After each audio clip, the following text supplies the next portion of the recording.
Hey everybody! So in this video, we are going to discuss DID and triggers. Now the first type of trigger we're going to talk about is the one that most people probably think of when they hear the word, and that's negative triggers. Negative triggers are anything in the environment, a sound, a smell, a touch, that reminds anyone in the system of a traumatic event.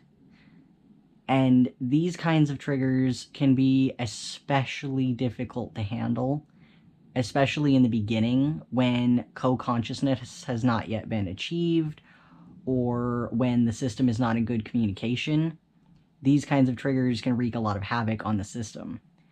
And why they happen is essentially because of the way that traumatic memory is processed. It's processed in a different part of the brain than typical memory, and it's not stored the same. It's essentially that the brain hasn't really actually processed it at all. It's saved for later storage and later reprocessing. So when something that is a reminder of that trauma comes up, instead of it being just a memory that you're dealing with, it's like it's actually happening again. And that's why negative triggers will generally cause a switch to either the person who directly dealt with the trauma or a protector who's trying to keep the system safe from the trauma. Now, we have lots of different ways of coping with these kinds of triggers, and we have gotten a lot better at handling them over time. But because we know there's lots of systems and other people out there who have trauma-based experiences, we figured we could share a little bit about how we cope, and maybe that would help all of you. So the first way that we cope is by doing what's called grounding techniques. What that means is finding something that helps to keep us in the present.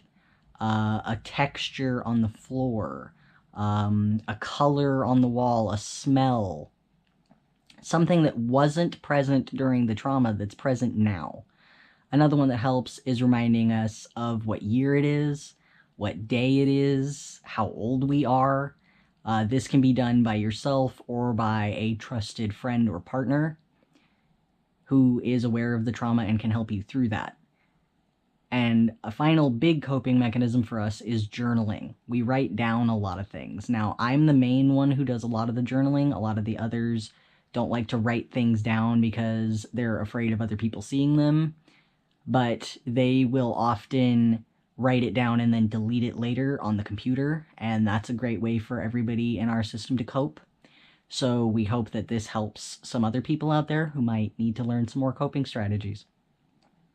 The second type of trigger we're going to talk about is less well understood by a lot of people, and that's positive triggers. Positive triggers are things that a specific system member or even multiple system members really like, and so they want to be present for that. Like, an example would be if one member of your system has a favorite television program and it's on, they might want to come out to see that, so they switch out and they watch the show. In our system, we have a lot of positive triggers associated with our littles. Littles are child system members, and they like games, coloring, candy, desserts, things that a lot of kids would generally enjoy.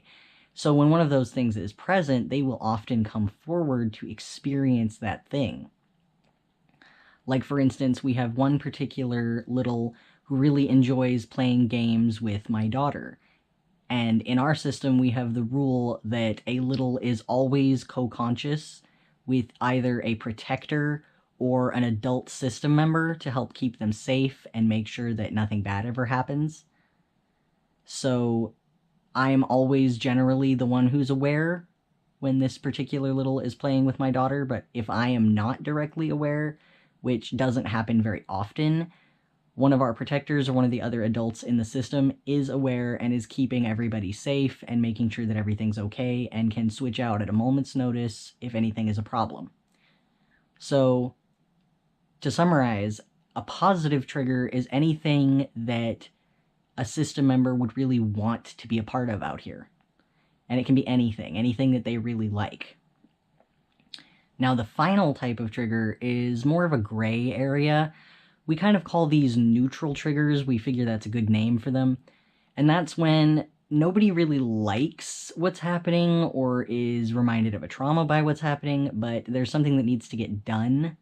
And one particular system member is particularly good at getting that thing done. Like cleaning, for instance. Say you have a system member who is really, really good at getting things clean. They don't really like to do it, but they're good at it. So they come out and they take care of that because that's what they're good at. Or an example in our system is I am not a very good dancer. I will freely admit that. But Marie, who you met in a previous video, is a good dancer. So if we were to go somewhere and, say, a party and be expected to dance, she would take over and do the dancing, which she does enjoy, because she is the one most skilled.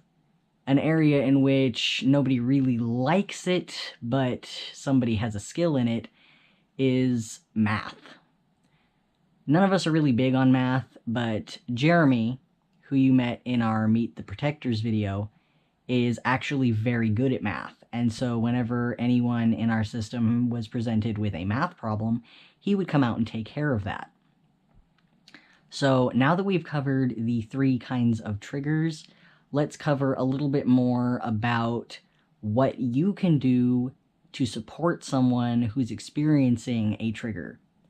So if a person is experiencing a trigger and they're open with you about their DID, or if you are the person with DID and you have someone around you who you know is safe to talk to, then let that person know that you are out, whoever it is, if they're safe to do that with, and tell them that you need help. If you're the person who doesn't have DID and you recognize that another system member has switched out, then be kind, remain calm, and try to help that person to calm down if it's been a negative trigger, or if it's a positive trigger, try to make sure that they're staying safe and that they're not drawing any undue attention from other people who might cause a problem.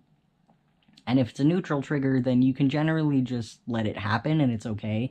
Just be aware of who's out and, treat that person the way they like to be treated. So I really hope that you all enjoyed this video and that you found it informative and helpful. And I would like to thank all the people who've subscribed lately and commented. We really, really appreciate it. It means a lot. And anyone else out there who enjoyed this video, please hit that like button. Don't forget to subscribe and hit that notification bell. We hope you all have a good day.